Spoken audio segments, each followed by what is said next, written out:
From the earliest writings of man, we know that the human race has been comprised of the haves and the have-nots. When I was a kid back during the Great Depression, I was obsessed with a desire to know what invisible something separated the haves from the have-nots, being a have-not.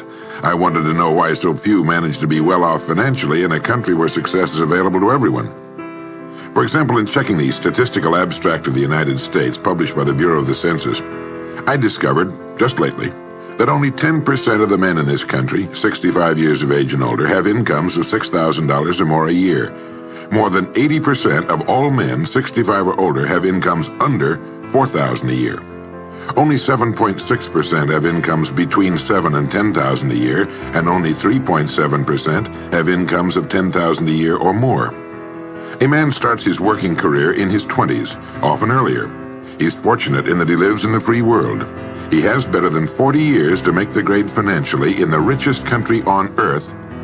Yet, according to the statistics, only about 10 out of 100 will be financially secure by the time 65 rolls around, and only about 4 men out of 100 will be financially comfortable. Now, why?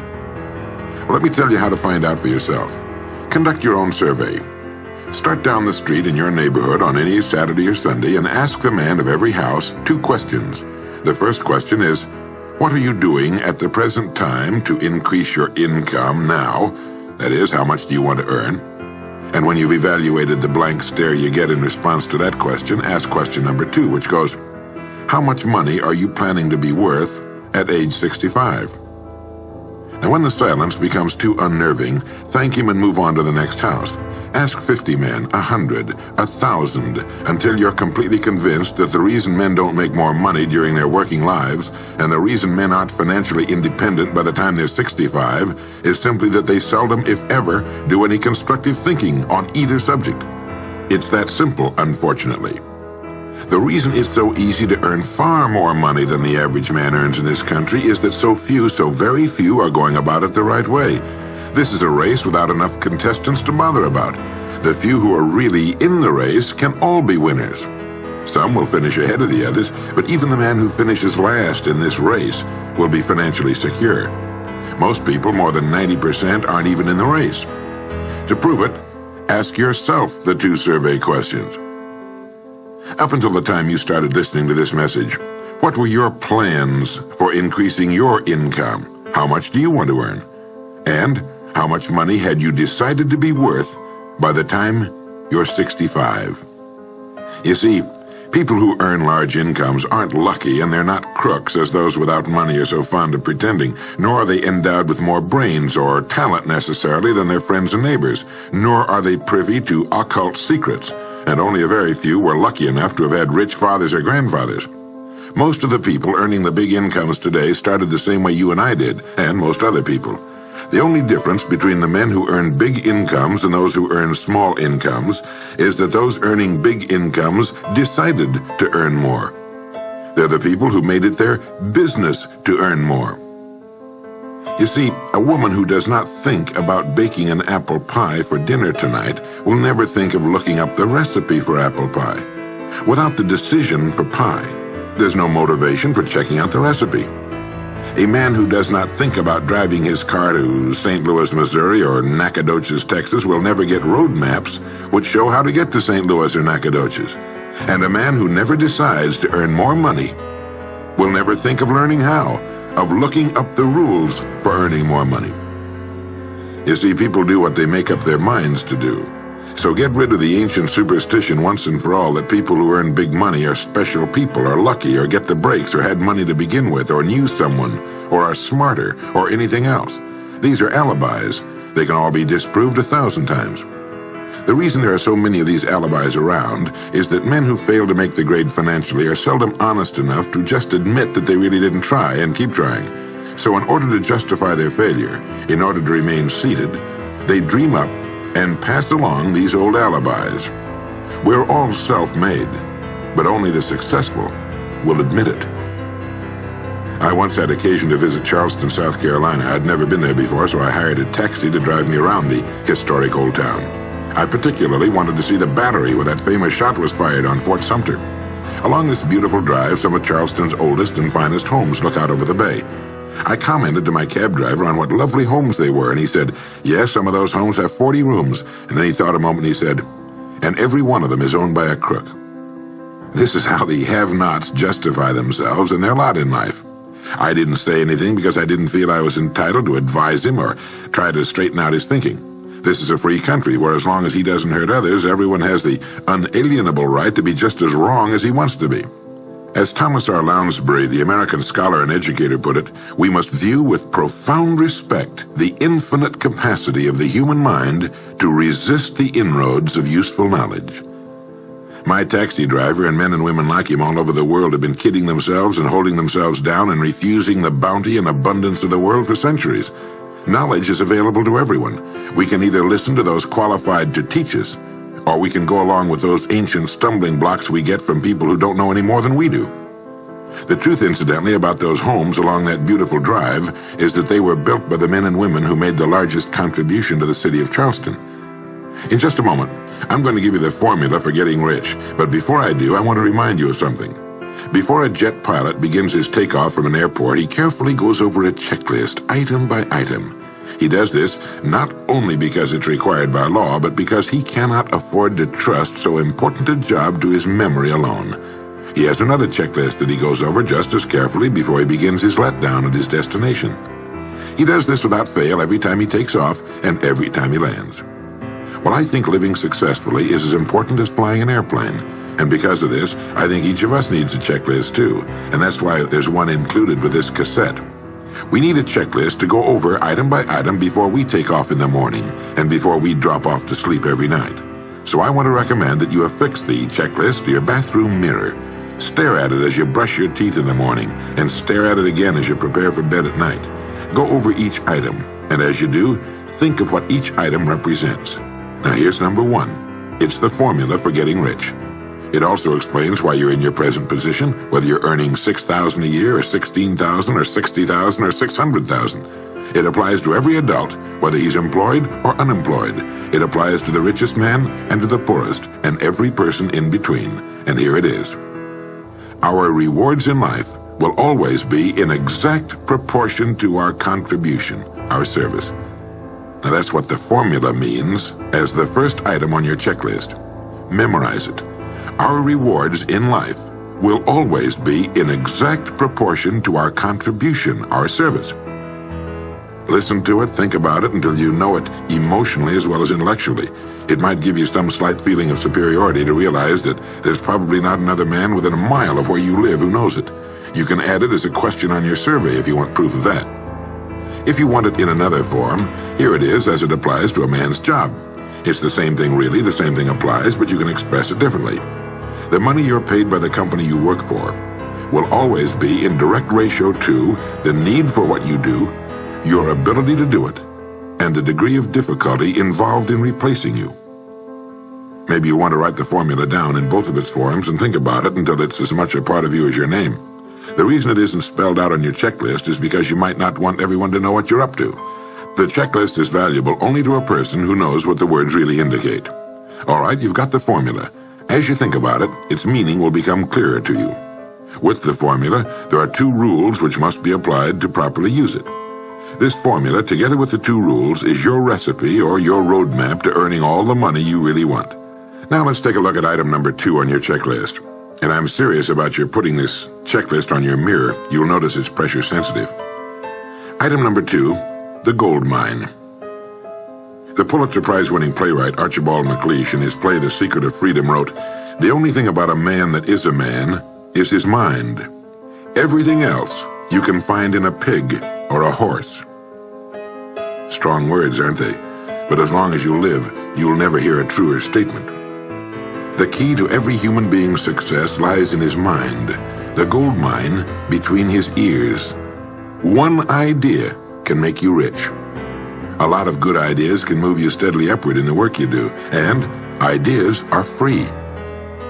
Now just think, there's nothing now being done commercially that will not be done better, much better in the years ahead. Next year's homes and most of what's in them will be better than this year's. Next year's cars will be better. Next year's manufacturing, distributing, marketing, and selling and advertising should be better. Nothing is now being done as well as it must be done in the future, and every innovation, every new improvement will be somebody's brainchild. Now, what's your specialty? How many good ideas have you come up with during the past year? If you continue on as you have in the past, where will you be and what will you be earning, say, a year from now, 5 years from now? Every day of our lives, we walk or drive by more opportunity than we could develop in a lifetime, in 50 lifetimes. Back in the 20s, Sinclair Lewis wrote that you can kidnap a man, blindfold him, take him to any city in the country with a couple of notable exceptions, put him in a chair in the downtown area, take off his blindfold, and he could sit there a week and not be able to tell you what town he's in. The streets are all alike. The buildings are all alike. The businesses all look alike. This is still largely true today. The reason for this being that most businessmen in this country are playing a game called follow the follower. If a man goes into business, no matter what line it happens to be, the first thing he does is make certain that his place of business, outside and inside, looks exactly like every other place of business of that type in the country. Do you know why? It's because he's been playing copycat since he was a year old and does it without thinking about it. For the same reason kids dress alike in school. He wants to be one of the gang. He doesn't necessarily examine all the business establishments in his field and pattern his on the one outstanding example, the one that inspires him, the one that he can really believe in. He just does what everybody else in his business is doing, and by this simple process, he guarantees his own mediocrity. Whose drum are you marching to, if indeed you're marching to anyone's, and why? Remember, whatever you now do for a living will be done differently, quite differently a few years from now. Never in the history of mankind have the opportunities for all of us been so great. But the great majority of people will be the beneficiaries of progress, not those who bring it about. Which group are you going to belong to? If you want to be a contributor, not just a beneficiary, here's the first rule. It appears on your checklist as the gold mine. So, think. Think deliberately and with a purpose. Use the gold mine between your ears. Begin by thinking at a special time every day. Back during the Depression, a New York lumber dealer was growing rich while other lumber dealers were going broke. When asked how he did it, he said, "Every evening when I get home, I close myself up in a quiet room, sit in a comfortable chair, and ask myself, how will my business be conducted 10 years from now? Then I try to do it now." Instead of competing with every other lumber dealer, which is what they were doing, he was creating. He was doing the very thing man was designed to do, the very thing man does best. A company growing at the rate of 10% a year will double its size in less than 8 years. But a man can improve his effectiveness 50% or 100% a year or more. The experts tell us that every one of us has within him deep reservoirs of ability, even genius that he habitually fails to use. Well, let's begin now to reach into these deep, rich areas of pure net profit and use more of our real abilities. Let's think. Here's the best way I've found to make yourself think. Start getting up a little earlier than you're accustomed to. Right off the bat, this gives you extra time that 95% of the men in this country are not using at all. 1 hour earlier a day gives you 6.5 extra 40-hour weeks a year. But at this time in the morning, take a refreshing shower, dress, get yourself a fresh, hot cup of coffee if you're a coffee man, and then sit down to a clean sheet of paper. At the top of the paper, write your financial goal. Now, this is the amount of money per year you intend to earn soon. Incidentally, you might like to keep this to yourself, too. It's nobody's business but yours. Then, start to think. Think about your goal and what it'll mean to you and your family. Then see how many ideas you can come up with to help you reach that goal. Ideas to improve what you now do for a living. Ways of increasing your contribution to match your income goal. You know, jobs don't have futures. People do. No matter what line of work you may be in, there is within it more than enough opportunity to last a lifetime. You don't have to think of brand new ideas or revolutionary new ways of doing things, although you well might come up with some. Think of ways of improving what is now being done. If you are to increase your income by the amount you've specified, you must find ways of increasing your contribution, your service. And the key to this is to be found in your mind, in that gold mine between your ears. Try for 5 ideas every morning and write them down, and save those sheets of paper in a special idea file. Many, perhaps most of your ideas will be worthless, but some of them will be very good. A few will be excellent, and every once in a while you will come up with something really outstanding. You see, 5 ideas a day is 25 a week if you don't think on weekends. Now that's more than 1,000 ideas a year. one idea can get you to that income you're shooting for. The law of averages swings so far in your favor you just can't miss. Try to develop a sense of expectancy. That is, try to hold the feeling that the goal you're shooting for is a sure thing, and that it's only a matter of time before it's realized. You know, Henry Ford didn't start making cars until he was 45. A friend of mine started a new company at 65. He's still going strong, and his new company has sales of better than $300 million a year. It's almost never too late. Try not to think of things outside of your own line of work or whatever it is you're most interested in. To think well and profitably, you must discipline your thinking. Keep it on course, controlled, keep it in one field, specialize. Now for the final item on your checklist. It appears as the word. And the word is attitude. Attitude has been called the most important word in the language. William James put it this way. He said, "The greatest discovery of my generation is that human beings can alter their lives by altering their attitudes of mind." Now this is something to think about. Can alter their lives by altering their attitudes of mind. It's another way of saying we become what we think about. Look at it this way. Your total environment, if you've been an adult for any appreciable period of time, your total environment is a reflection of you as a person. The house and the neighborhood in which you live, the car you drive, the clothes you wear, the job you do, the people with whom you regularly associate. Your total environment is an exact and merciless mirror of you as a human being. Now, if you feel your environment can stand some improvement, you have only to improve your attitude, and your world will gradually change to reflect the changing person. Here's how to change your attitude. Beginning now, begin to act as would the person you most want to become. Now that is, if you were already in possession of the goal you're shooting for, how would you conduct yourself in all of your affairs? Well, do it now, and tomorrow, and the next day. Begin now to act the part of the person you most want to become, and you'll end by becoming that person. Subtly, in little ways, in the way you dress, in the way you talk, in the unfailing courtesy you show to every person with whom you come in contact, begin to act the part of the person who has already achieved that which you're shooting for. The German philosopher Goethe gave us the secret when he said, before you can do something, you must first be something. When you behave like the person you most want to become, the things that person would have will tend to come to you. It's simply cause and effect. Don't be in too big a hurry. It takes longer to build a skyscraper than a chicken coop. Build slowly, steadily, and well. Then when you make it, you'll keep it. You'll stay on top. Always be suspicious of the so-called get-rich-quick scheme or sudden success. Never forget that word, attitude. It's your attitude toward the people with whom you come in contact that will determine their attitudes toward you. The person with the great attitude toward life and the world is the person other people call lucky.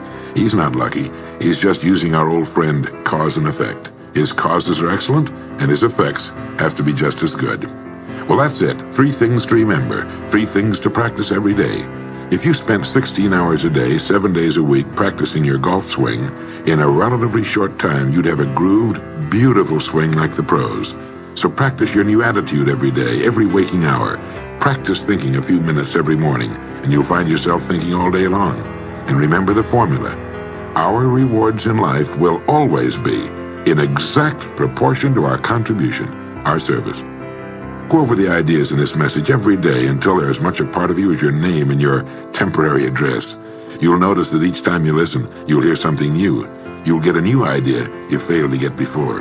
This is Earl Nightingale, and thank you.